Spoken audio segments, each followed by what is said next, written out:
নমস্কার বন্ধুরা, আজকে তোমাদের সাথে আমি শেয়ার করব মটর ডাল দিয়ে সবজি আর ডাঁটা দিয়ে নিরামিষ মটর ডাল রেসিপি। এর জন্য আমি এখানে নিয়েছি ঝিঙে, পটল আর লাল শাকের ডাঁটা। আর দেখো আমি এখানে নিয়েছি মটর ডাল। মটর ডালটা আমি প্রথমে খুব ভালোভাবে ধুয়ে নিয়েছি। প্রেসার কুকারের মধ্যে আমি পরিমাণ মতন জল দিয়ে দিয়েছি। আমি দিয়ে দিলাম ধুয়ে রাখা মটর ডাল। এবারে আমি দিয়ে দিলাম স্বাদ মতো লবণ আর দিয়ে দিলাম আদা বাটা, দিয়ে দিলাম হাফ চামচের একটু বেশি হলুদ গুঁড়ো, আর এখানে আমি দিয়ে দিলাম 1 চামচ পরিমাণ সর্ষের তেল। এবারে সব কিছু আমি খুব ভালোভাবে একসাথে মিশিয়ে নেব। এইভাবে মটর ডালের সাথে হলুদ, নুন আর আদা আর একটু সর্ষের তেল দিয়ে সিদ্ধ করলে তার আলাদা একটা সুগন্ধ আসে। এবার প্রেসার কুকারটা আমি ঢাকা মুড়ে দিয়ে গ্যাসের মধ্যে বসিয়ে দিলাম সেদ্ধ হওয়ার জন্য। সেদ্ধ হওয়া পর্যন্ত আমি অপেক্ষা করব। এদিকে আমি ঝিঙেটা আমি এইভাবে একটু খোসা রেখে কেটে নিয়েছি, আর লাল শাকের ডাঁটাটা আমি খুব ভালোভাবে ছাড়িয়ে মাঝখান দিয়ে চিড়ে দিয়েছি, আর পটলটাও আমি এইভাবে 2 পিস করে নিয়েছি। আর ডালটা দেখো এদিকে সেদ্ধ হয়ে গেছে। এইভাবে সেদ্ধ করে নিলে তাহলে আর এক্সট্রা করে কাঠি দিতে লাগে না ডালে। এবারে আমি কড়ার মধ্যে দিয়ে দিলাম পরিমাণ মতো সর্ষের তেল। ফোড়নে আমি দিয়ে দিলাম 5 ফোড়ন, আর দিয়ে দিলাম তেজপাতা, আর দিয়ে দিলাম শুকনো লঙ্কা।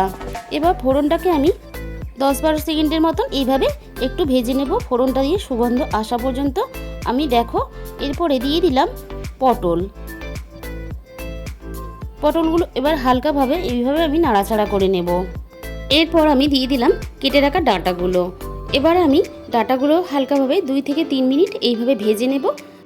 একটু হালকাভাবে ভেজে নেওয়ার পরে আমি দিয়ে দিলাম কেটে রাখা ঝিঙের টুকরোগুলো। এরপর আমি স্বাদ মতো লবণ দিয়ে দিলাম। আমি কিন্তু ডালে আগেই লবণ দিয়ে সিদ্ধ করেছিলাম, এখানে লবণটা বুঝিয়েই দিতে হবে। হালকাভাবে একটু নাড়াচাড়া করে নিয়ে আমি এরপর সেদ্ধ করা ডালটা সবজির মধ্যে দিয়ে দিলাম। আমি প্রেসার কুকারের মধ্যে অল্প একটু জল গরম করে রেখে দিয়েছিলাম, সেই জলটা কিন্তু আমি এখানে দিয়ে দিলাম।